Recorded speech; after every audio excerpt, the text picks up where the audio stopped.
Hi, my name's Mark, and thanks for coming to membership websites. Let's go to the member directory. Now we can see on the left-hand side, we're using a keyword or location search. But what if we want this to be a category search instead?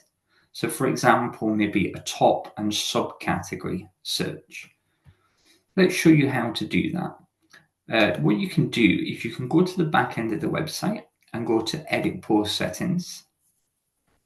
You can scroll all the way down to Member Listings, click on Edit, then go to the Search Results tab, scroll down, Additional Settings, and then from there you can decide what search module you want to use.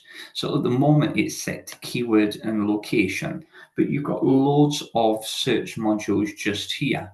So what we're going to do is we're going to set it to top and subcategory. Then what we can do is we can go back up, click on Save, back to the main website, refresh the page, and this is now showing top level category and sub-level categories. So that's how you can change the search bar within the search results. I hope you found that useful, and thanks for watching.